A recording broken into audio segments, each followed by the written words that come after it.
Il y a cette femme paralysée depuis 28 ans, arthrose très sévère. Eh bien, elle s'est levée, elle a marché librement. 28 ans, c'est... Et une autre, on l'appelait la femme courbée, tellement elle était pliée en deux. Elle s'est redressée, complètement droite. C'est incroyable.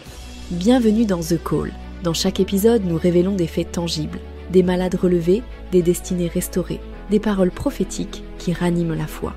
L'appel de Dieu traverse continents et frontières. Ouvre ton cœur, écoute et laisse-toi rejoindre par ce souffle d'espérance. Prends place, l'aventure commence.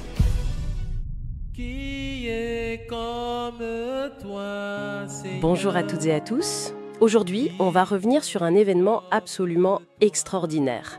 Le voyage du prophète Kaku Philippe au Zimbabwe en avril 2025. Oui, bonjour. Une période vraiment marquée par une manifestation intense de la puissance divine. On a été témoin là-bas de miracles bouleversants. L'atmosphère, on nous l'a décrit comme chargée de foi. C'était palpable, hein? Ah oui, tout à fait. Pour resituer, le prophète est arrivé à Harare le 16 avril 2025. Et dès le lendemain, c'était à l'auditorium Magamba Hall. Et c'est là que tout a commencé. Exactement. Les guérisons divines ont démarré, confirmant sa mission, et même la pluie.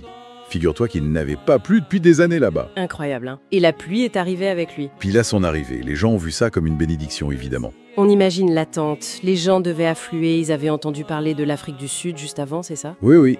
Donc il y avait une immense attente, certains un peu sceptiques au départ, mais beaucoup remplis d'espoir. Parlons justement de ce qui s'est passé à Magamba Hall.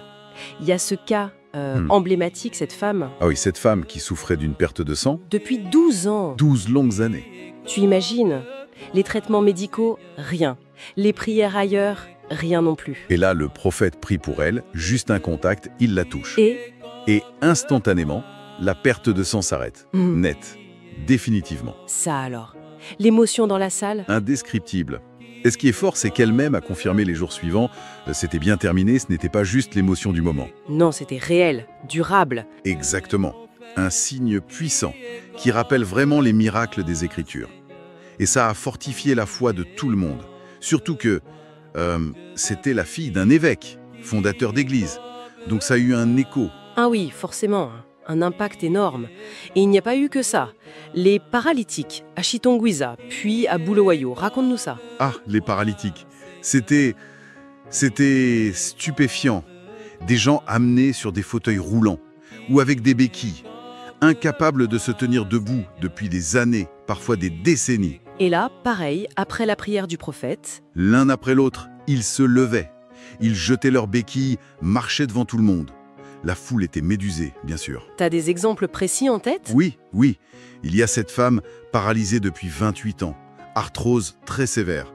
Eh bien, elle s'est levée, elle a marché, librement. 28 ans, c'est... Et une autre, on l'appelait la femme courbée, tellement elle était pliée en deux. Elle s'est redressée, complètement droite. C'est incroyable. Et à Bulawayo, c'était encore plus massif, c'est ça? Ah oui, Bulawayo, plus de 20 paralytiques rien que pendant la première phase de prière pour les cas graves. 20. Dont 4 qui étaient arrivés en fauteuil roulant. Et ils sont tous repartis sur leurs pieds. Tous. Guéris instantanément.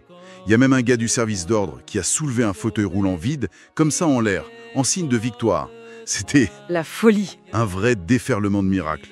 Des aveugles qui retrouvaient la vue, des sourds qui entendaient, des muets qui se mettaient à parler. Attends, des aveugles, des sourds, des muets aussi? Oui, des kystes, des fibromes qui disparaissaient. J'ai en tête cette femme qui était sourde d'une oreille depuis 21 ans. Elle a retrouvé l'audition, là, sur place. Ça dépasse l'entendement. Et il y avait aussi ce qu'on appelle les délivrances, n'est-ce pas? Tout à fait. Des délivrances spectaculaires. À Chitongwiza, cet homme possédé qui se traînait par terre. Dès que le prophète est entré dans la salle, il est devenu calme. Instantanément.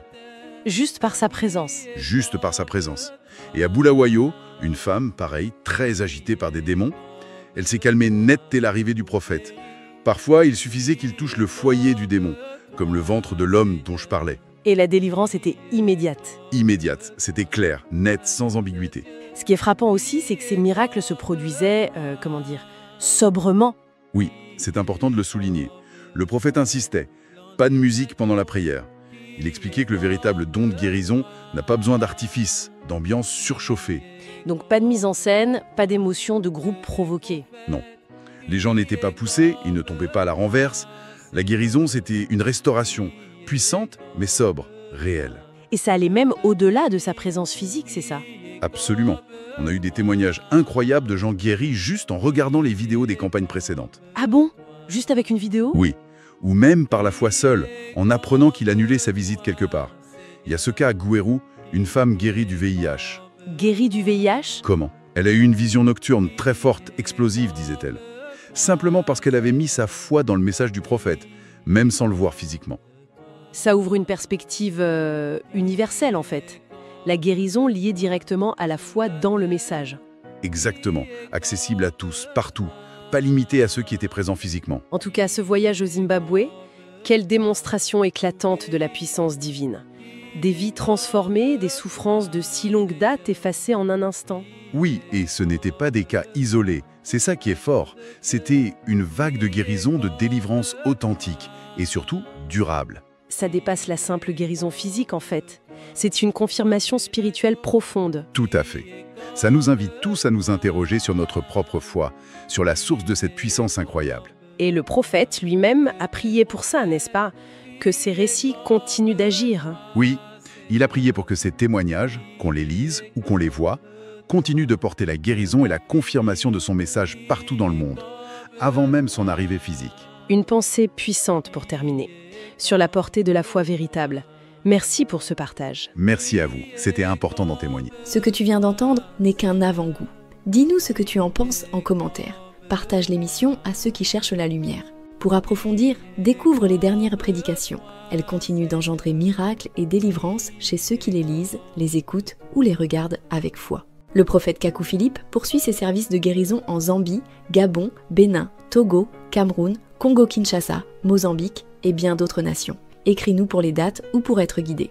Merci d'avoir été des nôtres. Retrouve-nous bientôt pour un nouveau rendez-vous dans The Call by Nazaréat. Reste connecté, reste éveillé et que Dieu te bénisse.